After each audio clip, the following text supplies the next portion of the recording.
hello everyone, and welcome back to Hello. another chapter in the Dynamite Book. As always, I'm Lyric. And I'm Low. Yes, and We're so opening the book.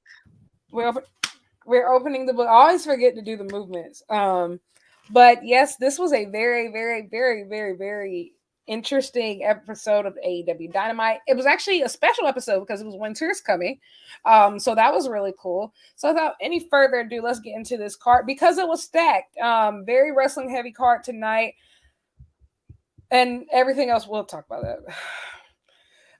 But as you can see, there's a lot of stuff that was on this graphic, and I don't know how they managed to go through all of it and be on time, but they did. And so kudos to them for that. So moving on, we started out with hearing from Samoa Joe.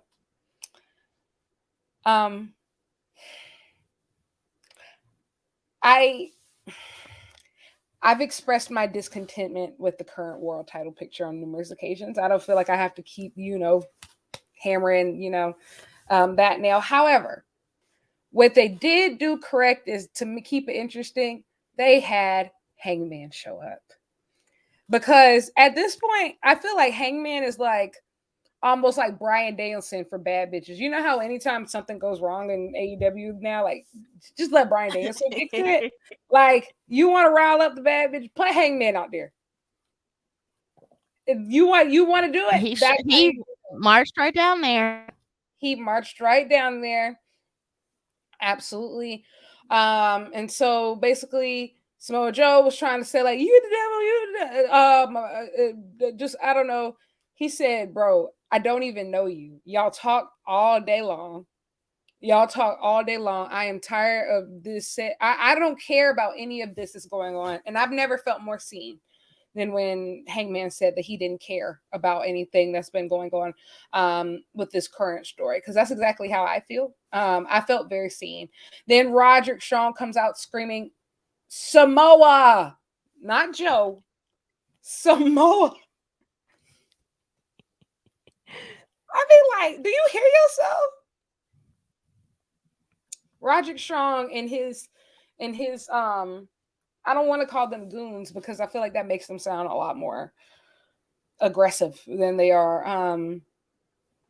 But that's the closest word that I have right now, so we'll go with it. So his goons of the kingdom, obviously, and then he said to Samoa Joe, "Well, you my best friend by proxy, because my best friend is Adam." Hangman said, "I'm tired of hearing all of this shit," and just decks him. And like I said, I've never felt more seen than I did during that time, and so we quickly moved on to the Hangman versus Roderick Strong match. And then it gets started. And I will say, we need more of this. This is what we need. Oh, I think Lo has some tech issues, but this is what we need going forward. Like, I am tired of Roderick Strong, one of the best pound for pound wrestlers in the world, being subjected to simply just doing these comedy bits, these screaming, this whining. I'm over it, and I feel like this is a great way to remind everybody what Roderick Strong was capable of. And also Hangman, I just don't listen. Hey, listen, man. There was a moment, if y'all don't remember when him and Swerve first faced off, and he said, "You got fat, you broke, you done, you need new gear, all that. You need to, you just you that you just listen. Hey, the cowboy has been in the gym.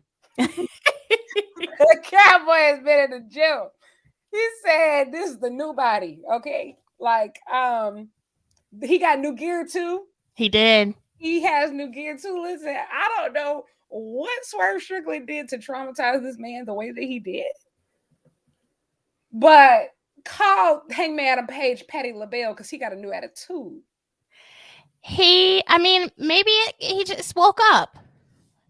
He finally realized what Swerve was saying, and he's like, you know what, bet. They get some new gear.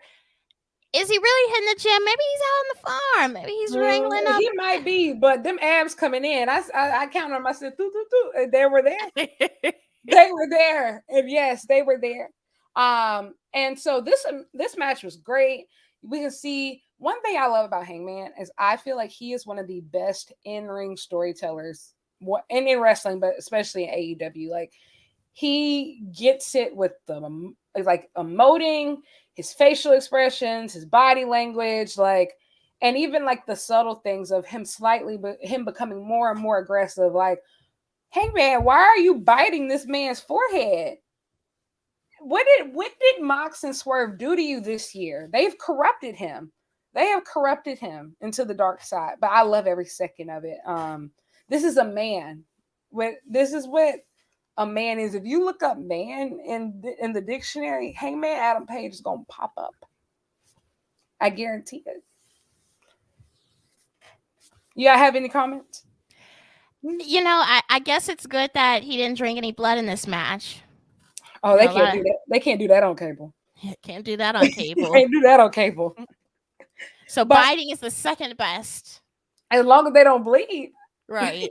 You know, like I feel like, that all the health code violations, they have to be a little, and Warner Brother Discovery, they don't want to get sued for tetanus, They don't want to get fined. Yeah, they don't want to get fined. Ah! They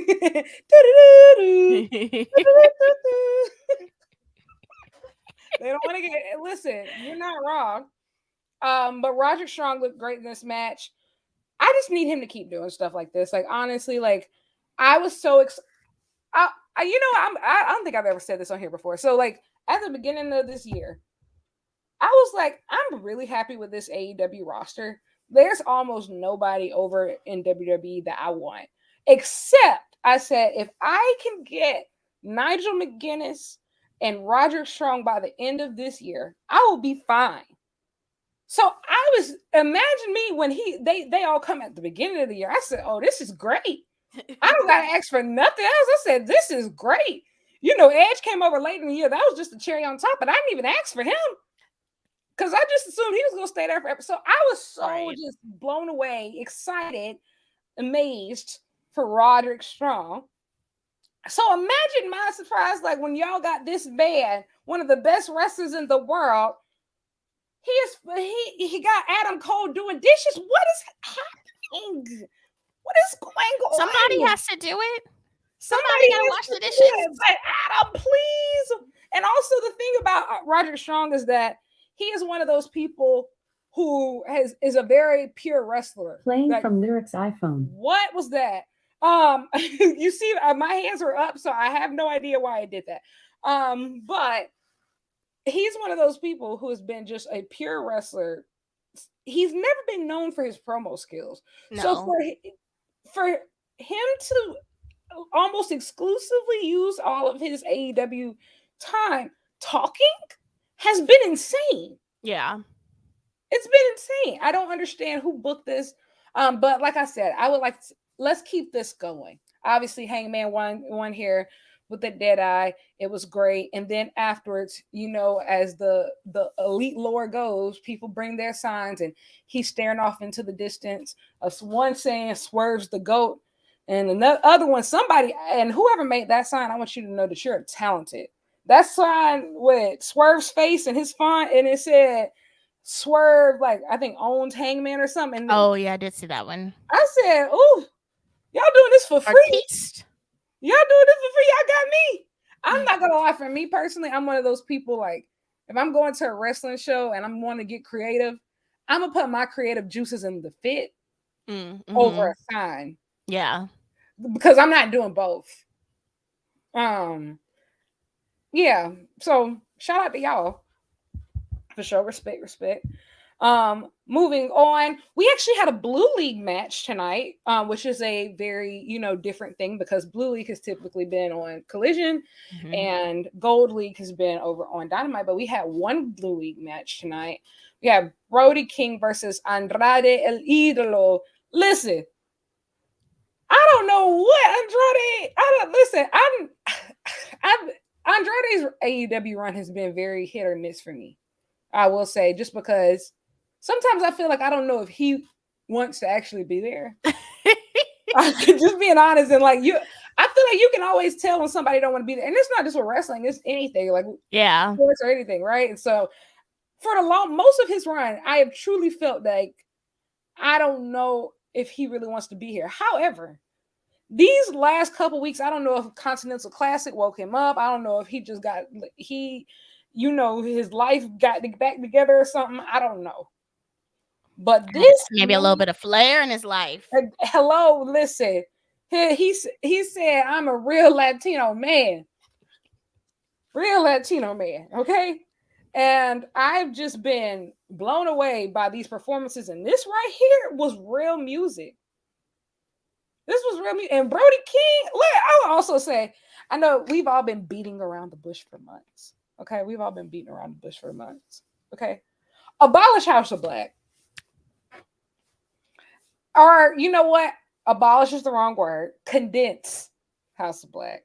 Because I'm going to be honest, Malachi Black and Malachi Black and Buddy Matthews, they switch places with Andrade in the sense of like, they perform like they don't want to be there. And I will say, like, Brody and Julia, they always have that energy. Like, they want, not only do they want to be here, they have like, it's just like, it's a passion, and like, it's like I don't know, it's just an energy that they bring that I don't get from the others. And like, I thought it was going to come when they put the trios belts on them. I thought it was going to come when they started doing that stuff with Collision, but it still just hasn't clicked. Like, it just still hasn't 100% clicked. But Brody, that's the star. He's the breakout star. And I have just been very impressed with him. Which is interesting because when Brody was announced for this tournament, I was really thrown off. I saw a lot of people that really wanted Malachi in this tournament, and when they announced Brody, I was like, okay, well, a big guy in the tournament, that's good. But how is this going to go in regards to House of Black? I do agree with you. Julia and Brody have been doing a very good job as singles competitors, but it makes you wonder what's next for Malachi and Buddy. I mean, we see the tag team titles are currently occupied in a storyline. I mean, the Ring of Honor tag team titles are right there if they really want to make the jump and do something with them. But seeing as we haven't even seen the Ring of Honor tag team champions on Honor Club, which was brought up during the press conference this week, and whatever, that whole thing was a mess. Why not enter them into that kind of sphere of things? I mean, they're two guys. They've been in a tag team together. They've held the trios titles, so we know that they can hold some title belts. What is going on? Like, I just feel like they're kind of lost in the shuffle. Absolutely. And I would honestly, and we gonna get there, child, but after the way that segment went tonight, I would much rather them be the number one contenders for the tag titles. Like, do your spooky lore or whatever. Just get my goat out of there. Get Kenny out of there, but that's another slide. But Brody King and Andrade, y'all did the thing. This crowd was hot. I don't know. Andrade also this past week has announced his return to CMLL, the former La Sombra. And I think that he's reinvigorated from that as well, of returning to CMLL. So I will say, like, I feel like AEW is one of those places that you can't coast. And this is what I mean by that is, like, I feel like we've seen, like, WWE wrestlers a lot of times, like, can go like 10 years on autopilot. You can go years at a time on autopilot. But like AEW I feel like it is because of the fans, because we're so nitpicky to the point to where, like, you can tell when the energy's so you don't want to be here. You don't want to be here. So you don't want to be here. You act like you don't want to be here. Get him out of there. Get him out of here. Get him out of here. That's how AEW fans get down. Like, we can smell. So do you want to be here? Are you unsatisfied? Are you unhappy here? Do you not want to be here? The fans are HR, clearly. Fans are HR. Fans are, listen, they said they said they are Bryan Danielson's buddy cop. Absolutely. And so I will say, I feel like AEW, you can tell like when, and maybe it's because of the style, because the style is more intense. I think that you can tell when wrestlers are unmotivated. It's much easier to tell. And so it's been night and day from where I've seen with Andrade in the past year versus now. Like he seems motivated. Like he's real Latino man. He is standing on business. Like it. It's great. Moving on, we had the Von Erichs return to Dallas, and because Tony stacked this card so much, they got like 30 seconds in a dream. But it's fine. It's fine. What had happened was Renee's in the back. She's talking to the Von Erichs. Kerry's talking, and then he got his sons with him. And then Orange Cassidy comes out of nowhere with Danhausen. And who else was that? Trent. Trent. Yes, it was Trent. And then he says, "Hey, Rampage match. You want in?" And then like the Von Erich boys are like, "We got your back." You know what I'm saying? I'm gonna be honest. I've never seen them wrestle, so I can't tell you if they're good or not. I'm gonna find out with the rest of you. Yeah, I noticed the guy. I think it's the guy with the cowboy hat follows me on Twitter, and I was like, I realized this like a couple weeks ago, and I was like, oh, okay. You better get them free Iron Clock tickets. Hello, mute. But when people be saying moot, mute.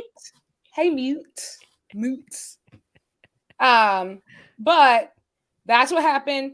And then Danhausen and what's his name? Trent were looking at Orange like, damn, like we right here. We are literally right here. Why would you ask these people? We're right here. But obviously, they're in Dallas. It's a great homecoming for the Von Erich family. And also it's promoting their new film that is coming out about their family story and legacy called The Iron Claw through A24. I honestly thought that MJF was going to be involved in this segment simply because MJF is a executive producer on the Iron Claw, as well as apparently a minor character on the film. Yes. As far as the press been saying, that's just what the streets been saying. I don't know. I don't know. I would have liked to seen Zac Efron make an appearance. Tony, make it happen. I like to see it. Get your head in the game. Mm-hmm. Get your head in the game. I would love to see Zac Efron make an appearance. But yes, that's what happened. So we will see the Von Erich brothers actually wrestle on Rampage. So, some people have watched them in MLW. I'm gonna be honest, I've never really watched MLW. So this is going to be my first time seeing them. So I hope that they can wrestle. Ciao. Free my goat. I'm gonna be honest. I said this on Twitter, and I think I'm just gonna reiterate it here. I have decided to pretend that this segment never ever happened. This.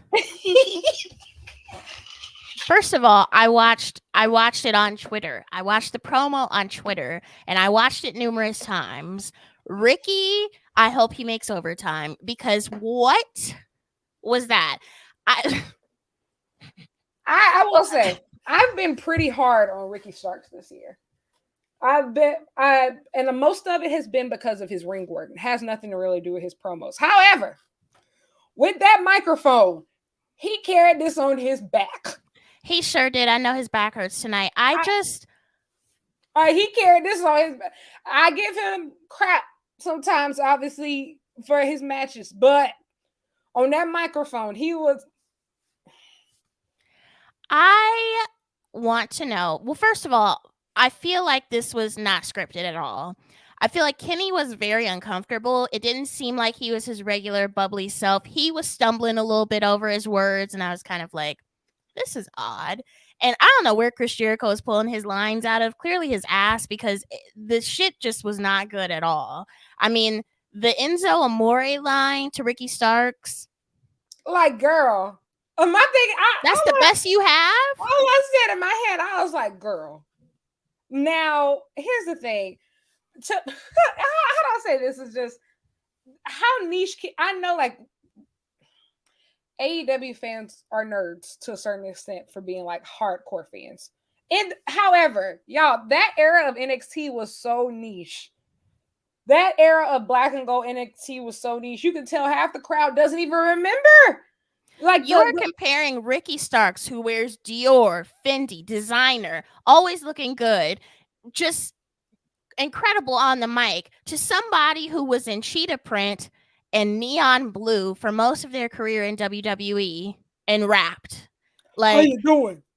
Just because he's with the same tag team partner does not mean that he is comparable. Like, these two are not even on the same universe. They're not in the same wavelength. I said that on Twitter.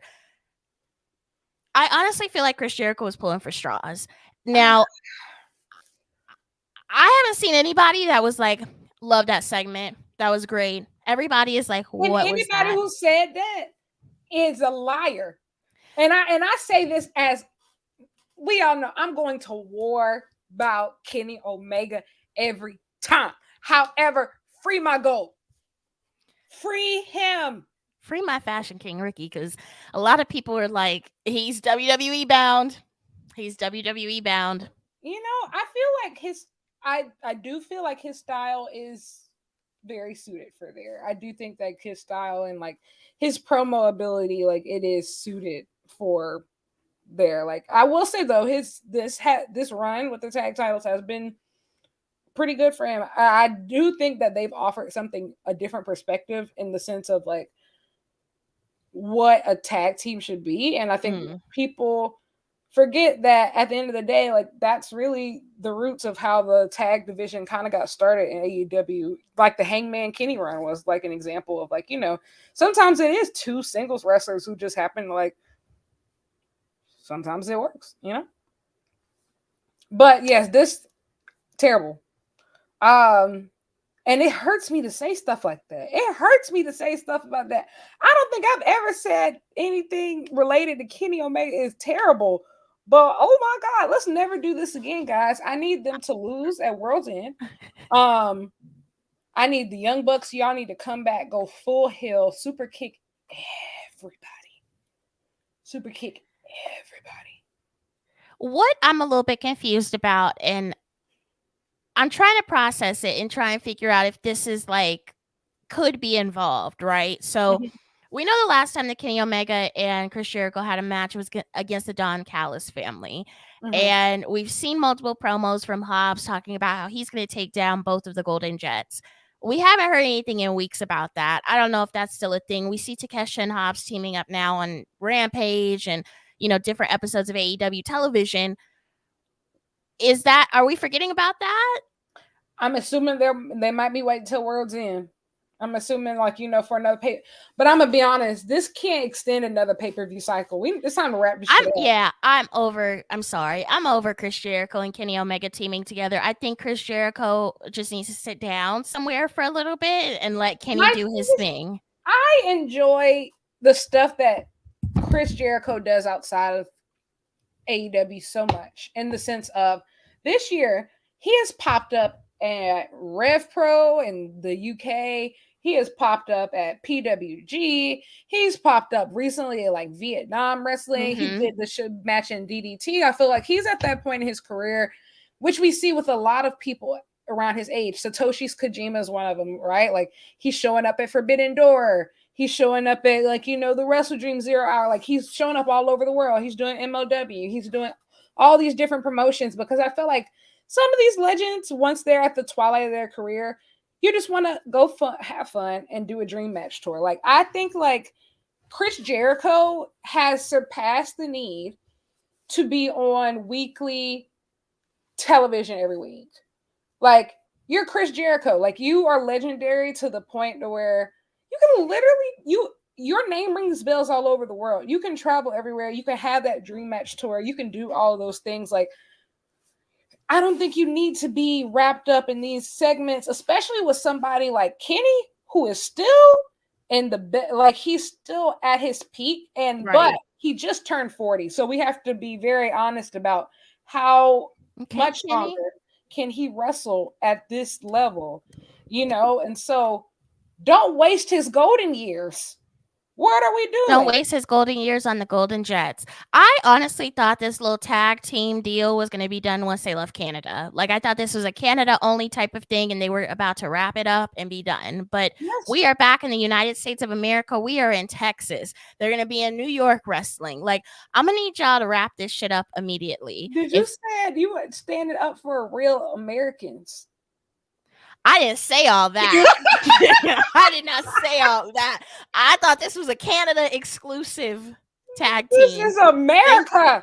They need to cut it out. We don't want to see this. I want to see Kenny in singles action. I don't want to see him in a tag team with Chris Jericho going up against Ricky Starks and Big Bill. I feel like Ricky Starks and Big Bill could have some different competitors that would be more exciting, more interesting. Not saying that Kenny and Chris Jericho aren't, but I don't feel like we need them in this scenario. Like, where's Dante? Where's Action? Like, why can't we put them in the title picture? The younger talent. Why are we pushing Chris Jericho, who has held numerous titles in his career? Does he really need this tag team title? You know what I hope is the explanation? What I hope is that the explanation is that I have a dream that at the top of the year, AEW is going to stand up for tag team wrestling again, because we've been hearing Mark Quinn is coming back soon. And so hopefully by the top of the year, I think Mark Davis will be back. I think obviously, Aussie Open. Dante Martin just got back. So like my hope, and then probably, especially if the Young Bucks interfere in this match, we'll have the Bucks back. So I'm thinking like top of the year tag tournament. And so maybe this is just like a holdover transition that's what I'm assuming, just because like so many people are about to be back as in the tag division, because I will say that is a big thing that did harm the tag division. Like, booking wasn't the best this year, but injuries also really were terrible. So that is my hope. That's my hope. But I hope so as well. I think it's really difficult right now, because especially like we saw Hangman take this hard loss versus Swerve, and we're clearly in that rebuilding phase of climbing his way up. We saw Kenny take all of these losses all year long, but especially that loss he took to Takeshita. And I still feel like we haven't started rebuilding yet. Like, we haven't moved on to Kenny Omega's next chapter yet. So, even when you look at Takeshita, Takeshita beat Kenny twice. And you wouldn't be able to tell. And if you want to talk book wise, they've turned the book back to the about the author page for Takeshita, when he should be at least at chapter 10. The Don Callis family. They're on the copyright page. They are on the copyright page. You're not wrong. You are not wrong. I don't get it. I don't get it. And I also do not get it. I don't want to get it. I don't want to get it. Just end it now. End it now. We can run back to the Takeshita Kenny feud maybe, next year in the Continental Classic. I think that would be great. We can revisit it with fresh eyes, because there's a great story there. And I think that's why I'm so pissed. There's a great story there. There's an awesome foundation there. It goes really deep. And I feel like that story became about Don Callis when it should have been about Kenny and Takeshita. Yeah. Like, Kenny obviously came from DDT in Japan, which is their sports entertainment organization, essentially, before going to New Japan. And then, as he was on the rise as, like, that top guy, Takeshita was on the rise. So, like, Takeshia's always been on, like, his heels in a sense of just, they've always mirrored, like, not a mentor-mentee relationship, but definitely, like, an older star versus a younger star. Like, it's been brewing for years. Like, this is probably a decade-long story. And you never know. Someone asked, what if the Golden Jets are the AEW World Tag Team Champions after World End? I can't do it. Y'all, I can't do it. I mean, Honestly, you will not hear the end from me if Ricky loses his title. I have waited so long for Ricky Starks to hold an actual, I'm not counting the FTW championship, an actual recognized title in AEW. If he loses it to Hot Topic Chris Jericho with his little skinny jeans and his boots, and it's not a phase, mom, okay? I'm going to be irritated. I don't like that. I genuinely don't want them to lose to. I don't want them to lose to the Golden Jets. Like, I was fine with them losing when I thought that the Golden Jets were going to lose to the Young Bucks, because I knew, like, okay, you can say whatever you want about Matt and Nick Jackson, but when the Bucks have the titles, the tag division is on 10. And so, like, I was just like, okay, so Ricky and Big Bill are going to be transitional champs. It's going to go back on the Bucks, and like they're going to finally rebuild the tag division. And so I genuinely imagine my surprise at Full Gear when these motherfuckers won. Why would you do that? Anywho, like I said, this is the last time I'm speaking on this segment, because after that, it never happened. After this, it never happened. I'm choosing to pretend I'm Delulu. The tape got erased. I don't know what this promo was. Exactly. Delulu, tell us Tralulu. Next. Big Riho back. Okay, her little fit, her little ring here. She, I was like, that little denim. I said, oh, okay, girl. Little fur pink jacket. Okay, now, girl. What I love about Riho is that, like, if you close your eyes when she comes out and you just listen to the crowd reaction, you would think Goldberg or something came out. You'll never know. Like, it's this tiny, tiny, tiny little girl who just everybody loves. And I adore her. And she looks great. Her new gear looks great. Her energy. Let me tell you. And also, I'm gonna be honest. This was a legacy game for Ruby Soho, because I'm not gonna lie, her last few singles performances have not been great. Girl, she focused on that man. That's what a man will do to you. Take your focus off of what's important. Oh, you spilled. You spilled. Oh my God, you spilled.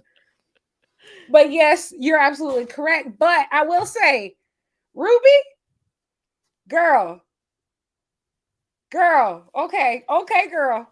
You know, you live another day in my eyes. You have saved yourself. I had one photo in my hand, but you get it this week. Okay, Tyra. I am Tyra, because I ain't gonna lie. One thing I will say, these last couple weeks, the women's division has been hitting. Like, these matches have been great. They've been crisp. They've been on point. And so, like, we supposed to be cutting all the dead weight.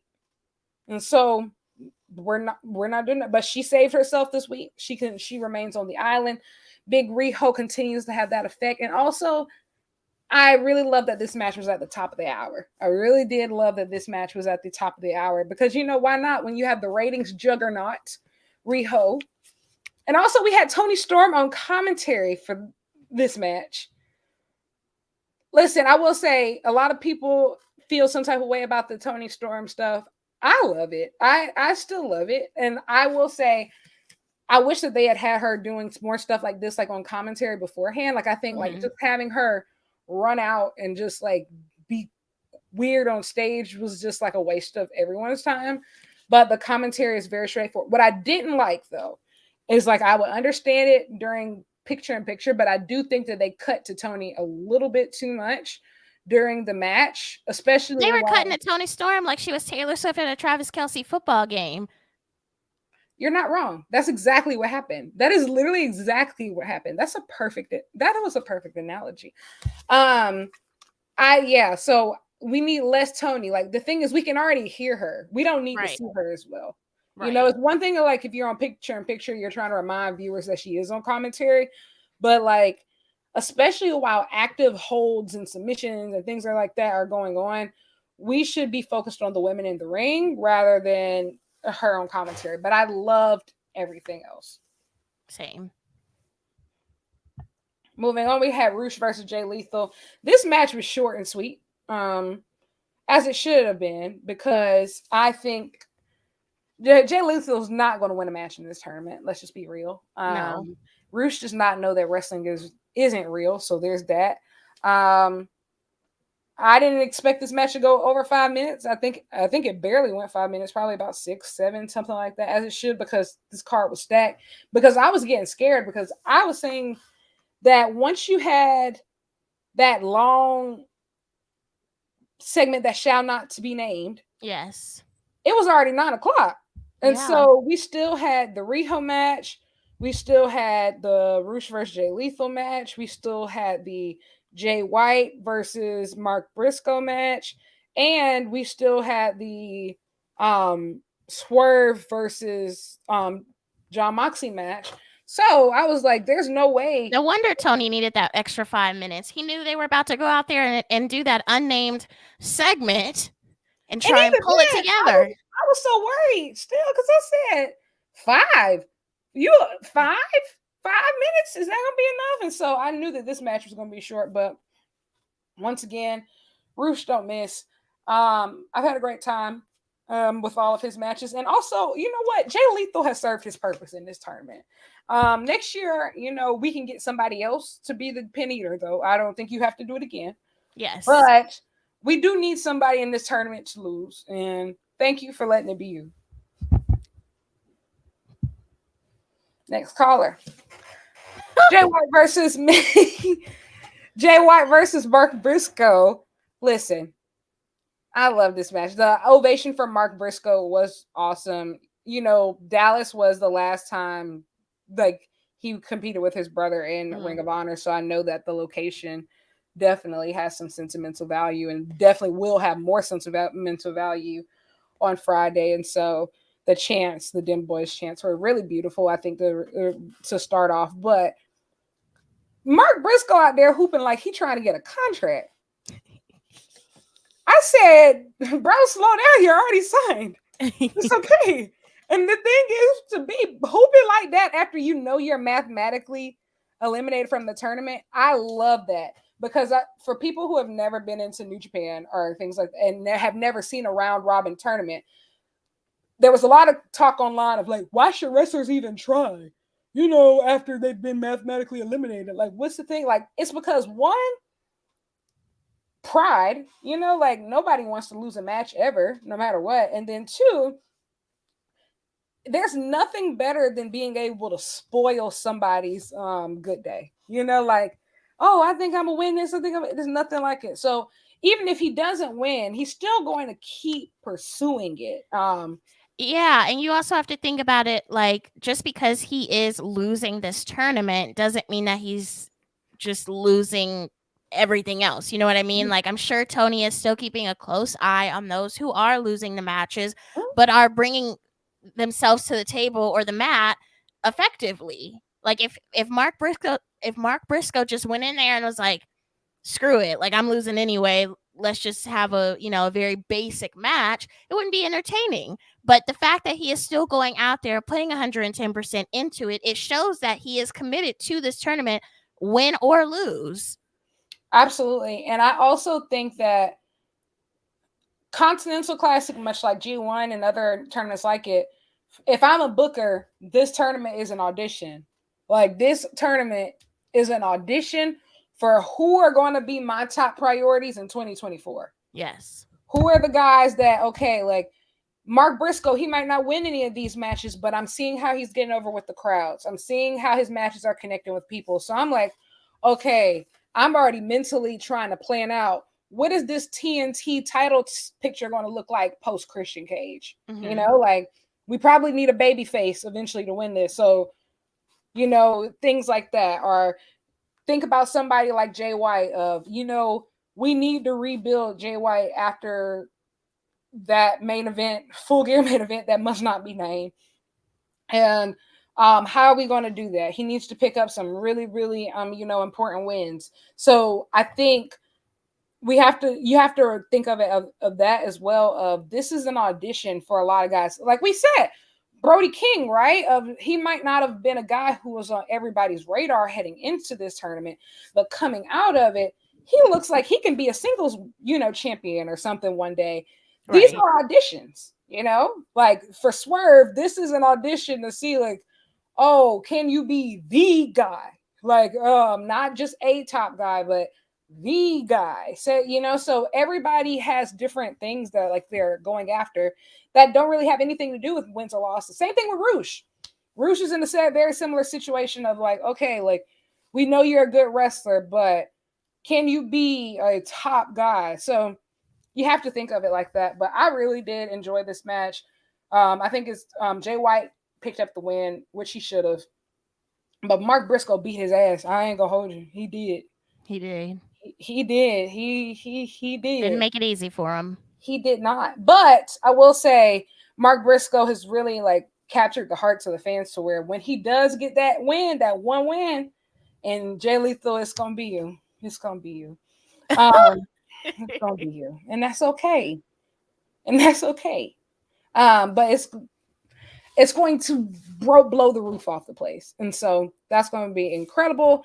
And obviously this match is the next match for each of these people, well, not for each of them is going to determine anything because Mark is already out, but for Jay White, the next match is going to be crucial for him because he's going to face the winner of this match. Before I get into the result, I would just like to say, wow. I knew that this was going to rock my socks off. I knew that this was going to be a great time. I expected to be dazzled. I expected to be entertained. I expected to be entranced. But this right here, I love professional wrestling. And I'm going to stick beside it. This is like, this is the type of match that literally I think about. These last couple of days, I've dealt with some real idiots online. And I've had to think about, do I really want to do this shit? But matches like this make me feel alive. This was amazing. Like, the two of my favorite sickos. It's truly, two of my literal favorite sickos. One of my other ones was at the top of the show, Hangman. These three, we now need them in the triple threat because Hangman versus Swerve works. Hangman versus Mox works. We now know that Mox versus Swerve works. So I think we just need the three of you. Just simple math. We need a triple threat death match. I need it. And also, Mox won this match. I don't have a problem with that. I think that he should have won this match. Simply because, and I said this on Twitter, everybody has one match left. Swerve will beat Jon Moxley one day. It's not a matter of if, it's just a matter of when. And their chemistry ensured that because we know like when Mox gets bloodthirsty and when he finds a new friend, because that's what everybody is at the end of the day. When Mox finds a new friend to do crazy shit with and bleed with and bite and kiss, when Mox finds a new pal to do all that stuff with, he doesn't let them go. Right. Him and Swerve and Hangman have 4 matches. Okay? So Mox has found a new friend to play with. So yes, they're definitely going to wrestle again. Mox, you're not slick. We know you want a death match of your own. You're not slick at all, but you could have been more subtle. And I said, Swerve is such a made man now. Like, that was a big fight feel for that main event. Mm-hmm. Way the people were screaming. Like, he can afford to lose. Jay White cannot. Yeah, I agree. Especially after Swerve has already pinned Jay White. Like, it's just, so Jay White needs to beat Mox next week. And Mox, for him to be like, he is a top guy in AEW. He is the ace. So, like, he can't lose all his he can't put everybody over because it needs to mean something when he does put somebody over. So I was fine with the finish, but this, I want y'all to know, I was on the ceiling. I was up there. I was up there. I was floating. Euphoric. Euphoric. Other words that start with E. Wow. I'm so scared to get on Tumblr right now. I'm terrified. I'm terrified of what I'm gonna find on there. Cause I know y'all don't miss with your GIF sets and your screen caps. Poor Jesus. What were your thoughts? As you would say, it was real music. There you go. There you go. I do need to go back and rewatch it because I feel like I missed a couple parts, but overall, I thought it was a really good match. I'm literally going to go back and rewatch it as soon as we finish this show. No joke. This was why this is what the bad bitches were waiting on. This is I feel like the bad bitches this year, we've been building our Mount Rushmore and everybody wants to be on it. And some people have lost their positions on the bad bitch Rushmore. Do we want to chat about that? Yes. Let's get into it. Wardlow's lost his spot. It's really sad. Wardlow, I feel like we talked about this before, but when he cut his ponytail, I feel like he lost a lot of momentum. And like Samson. Yes, and I feel like he always just looks really disheveled now. Like he doesn't look put together like he used to. He comes out there, it's either the same promo every week or it's the same squash match. And I understand he's a big guy, right? We're trying to put him over as he's a big guy. He knows what he's doing in the ring. He'll crush you, etc. But I am so tired of hearing him talk about how he wants to take down MJF. He wants to take his title. He wants to do this. He wants to do that. Then he's going to slam some random jobber from Arlington, Texas. And then we call it a day. We know that he is in the group that is among the devil. Now, is he the devil? I don't know. Which we saw the devil attack the devils. Oh yeah, Hangman. Yes, that happened at the end of the match. After the match, yeah, it happened after the match. We saw the Devils attack Hangman. There were a lot of people online earlier this week who thought Swerve might be the devil, but now we realize that it can't be Swerve because Swerve was in the ring. So we have eliminated. We're making progress here. Mm-hmm. Now we have 200 plus other people to go down the roster and figure out if they did it. Okay, we know it's not Swerve. We know it's not Hangman. We know it's not Mox. Right. There you go. That's 3 eliminated. Mm-hmm. But, obviously, Wardlow's in that shuffle, right? Great. Wonderful. But I still don't feel like that will bring back his momentum, unfortunately. I think that they had something really golden when it came to Wardlow in regards to capturing that female demographic. Now, if they were there for his wrestling skills or his attractiveness, I do not care. But I feel like, again, once he cut his hair, everything just went downhill. They didn't know what to do with him. I really feel like, in a way, the whole MJF thing in Vegas at Double or Nothing, it really did hurt him, obviously, and they just haven't been able to figure out what to do with him since. They've thrown the TNT title on him numerous times to no avail, and now he's in this position where he's still trying to gun after MJF. 2 years later? We're past that, sweetie. Like, can you find something else to do? I'm gonna be honest. MJF ruined everything, and I also think that Wardlow, how bad do you hate him? Like, how bad do you hate him when he comes out there and he sits out there for his 20-minute promo segments? You don't think to come out? You just be sitting back there, just watching. I just he it's not like he's like a fighting champion or anything. So he's right. He's injured. He's injured. You can easily go in there and kick his ass. And I feel like the way that they have just done this whole thing, I don't even know what Wardlow needs to leave at this point. I feel like he is built to be a WWE guy. I know a lot of people have brought that up in interviews with him, etc.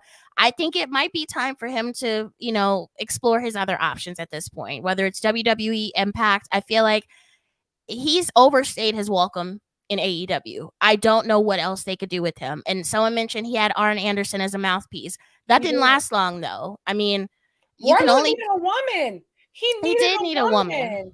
He needed a woman, and honestly, I think that he probably could have benefited from CJ Perry more than Andrade. And so maybe I think that should be the last Hail Mary. Maybe if they want to try anything else, pair him with a woman. The women have always steered Wardlow right.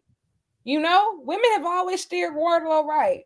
So either pair him with a woman. Let's see if we can, if maybe that chemistry is what, because you know, everything, sometimes it takes a while to find your fit. And I think a good person, a great example is Swerve, because when he first had, I know, like, I almost love this because I know for a fact when we look back, we're going to selectively forget the original Mogul affiliates. But do y'all remember the original Mogul affiliates? They had Parker Bordeaux and that other scary looking guy. That man was straight out of jail. Rikers? I don't know if it was Rikers. God damn. I'm just like, what? And so, you know, Swerve is a great example of somebody who's had to pivot, you know, and, you know, the first iteration terrible, but eventually, like, he found something with the embassy. And like, even like when Tony talks about the story about like how the current embassy came together, because Prince Nana wasn't even supposed to be with them. Right. It was because, you know, Tully Blanchard just didn't show one day. And so like Prince Nana chilling backstage and he just pairs them together. And so like, I feel like what they tried to do is make Wardlow like this more masculine. That's why I put him with Arn Anderson, but no, like they've paired him with Arn. They've had him with Samoa Joe. Then he faced off against Samoa Joe. Then he faced off against Hobbs. And he faced off against Samoa Joe and Hobbs. Then he won a championship. Then he lost the championship. It's like, like Wardlow isn't just big; he's also athletic. Like you have to, he can be paired with. He can be paired with some other. That's why I said a woman would have been so complimentary. Send on a Ring of Honor. You know, hey, that's how Ethan Page rebuilt himself. Yes, and a lot of I think that that's one thing I do really, really admire about Ethan Page, and I tweeted this of just Ethan Page when he realized that there was nothing that they really had for him going on for Dynamite or anything like that. He asked to go to Ring of Honor to develop his own storylines, really, you know, sharpen his skills. If you look at him, he's in the best shape of his life. And he was even doing that in the days of AEW Dark. Like, like even Tony would say, like, yeah, Ethan Page is like writing his own storylines just for Dark and stuff like that. Like, yeah, it's like, I'm trying to, you know, really learn, do everything. And so I do think that sometimes guys do wait around and just be like, give me something, you know? And I think you have to offer something. Like, I just don't get it. That War Daddy was the most unpopular thing. Like, I have honestly, within AEW, I have never seen women. I'm taking aside like Hangman and stuff, right? Because obviously that's a whole little cluster in itself with like Hangman and Kenny and the Bucks. Yeah. But like I'm talking like non-elite. He was the most popular among the women. I have never seen anybody else get that kind of reception from women, specifically on social media. And now you don't see it as much. I don't even see it at all. I don't see it at all. When I tweeted earlier and was like, I'm shredding my Wardlow stand card, everybody's like, me too. So I guess we're doing a group shredder situation. But I don't know anymore. I don't know. I feel like he is not where he needs to be. Whether he either needs to jump to Ring of Honor, build himself up a little bit, get his move set together. Because I'm telling you, that power bomb 15 times is not hitting like it should be. It's not. Honestly, and I know that he'll probably never do it. He'll never do it with him because I'm going to be honest, like in his mind, mentally, MJF feels like he's already used Wardlow for everything that he's needed to. And so he doesn't need him anymore. But honestly, they could have really benefited from a death match. Like, I think like a death match, like a last man standing type match, like a real, like an affair that had to be drawn out. Like, yeah, Wardlow squashing MJF after everything that MJF had done to him was essentially meaningless. Like, you know, you want to drag it out. Like, you're supposed to. That's what would have worked. But I think a lot of this is Max. I ain't gonna lie, but also at the same time, like, yes, they do let that 27-year-old gremlin run roughshod, and y'all do need to. I don't know, jump him. They're trying. They're trying. You can tell people are really trying to just take the mantle back. But for Wardlow, he's one of those people. He just got caught in the crossfires of just. I feel like I just don't know. Poor War Daddy. But either way, like I said, the bad bitch Mount Rushmore is being built. He's lost his face on there. It was interesting tonight when the Devils attacked Hangman. People again mentioned that they did not show his legs. So people are assuming that it's Adam Cole. I will say, a lot of people also mentioned that they put Hangman through real glass, Jack Perry style.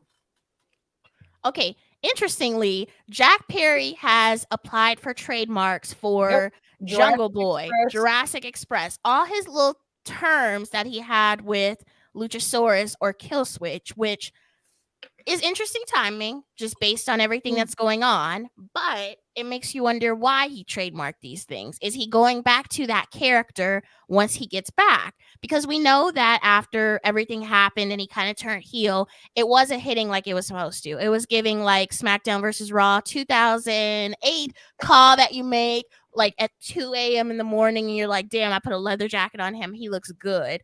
No. Okay, that I didn't like that heel character.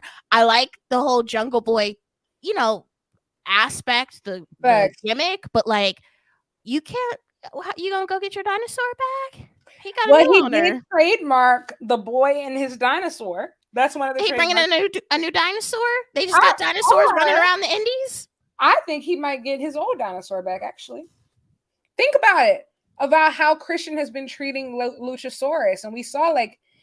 Hasn't been as obedient as he typically has, and Luchasaurus also has a new name. My fault, Killswitch. So Jungle Boy might be coming back to save his old pal, but he's also playing the devil at the same time. I don't know. Duplicity. I don't like it. I don't like it either. I just I have no like when I say. This is one of those things, I tweeted this. I said, I feel right now the way that I felt heading into Revolution of like, I genuinely don't give a damn what MJF is doing right now. Like, I genuinely don't care about the world title picture or anything. But if it gets me cool matches from my GOATs, from people like Bryan Danielson, like it did, we got like 2.5 months worth of Bryan Danielson singles matches leading up to Revolution, so I could ignore it. And even like tonight, like I get a Hangman singles match out of it, I could ignore it, but I don't care. Like, I don't care who the devil is at this point. I'm gonna be honest. Like, I think tonight proved how little I cared, because that card was great. It was just top to bottom wrestling for the most part. Everybody looked great. Like, the matches were awesome. So much just stories just came out. I loved it. And it's just, the devil stuff is just so tedious now of like, y'all just need therapists. You need therapists. We can't keep doing this. We just can't keep doing this. People didn't even realize that the world champion wasn't on TV today. The episode had flown by. I said, whoa, we haven't seen MJF all day. I said, oh my God. Oh, well.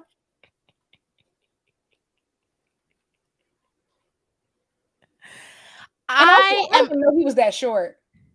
I didn't mean to say that, but like, I did mean to say that actually. I didn't know MJF was that short until I saw him in those pictures with John Cena. Oh yes, Is he 6 foot? He's an Adam Cole 6 foot. Wait. He's 5'10". MJF 5'10"? I don't know. I'm assuming that I've been told that John Cena is 5'10", 5'11". So if John Cena is 5'11", MJF is 5'7". It says MJF is 5'11" on Wikipedia. Now John Cena is 6'1". Yes, that's a lie. There was definitely more than 2 inches between them heads. Well, okay. Obviously, I'm not going to get in depth, but we did see that Liv Morgan of WWE was posed next to MJF. I think we could do a little bit of basic math and figure out what's going on there. We will report back. Yeah, I actually think that Liv Morgan's height was closer, actually, from that picture that I saw. Uh-oh. That's that from what I saw. Yeah, Liv Morgan is 5'3", but exactly, probably had heels on. exactly. Sure, kings do deserve love still, but we will call them out if they lie about their height. Woohoo.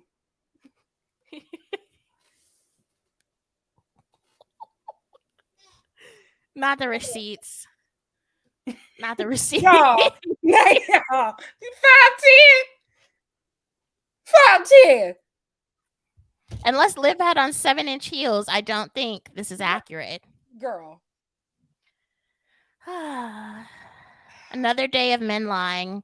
Anyway. Hey, listen, think of the biggest liar you know. It's a man, ain't it? It's a man, ain't it? But yeah, that's that. You know, I'm gonna start lying about my height too. I'm 6'3". No way. Whoa. Yes, just go big. Okay. Go big or All go right. home. Okay. Be bold. I'm being bold. Okay. Yeah, I'm 6'3".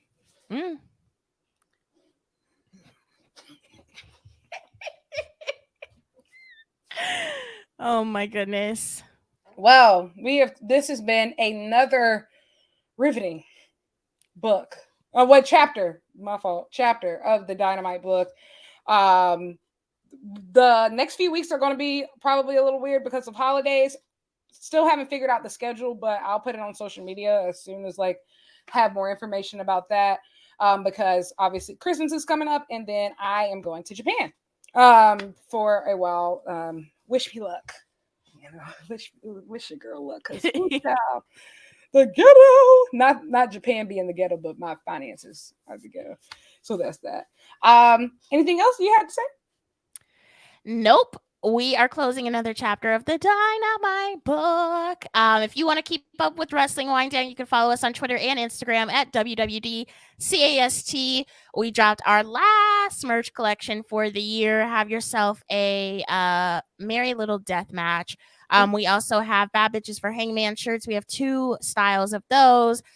We have all of our other merch, shop.wrestlingwinddownlv.com. We should have some episodes of Chardonnay and Cheesemate dropping soon, as well as some interviews.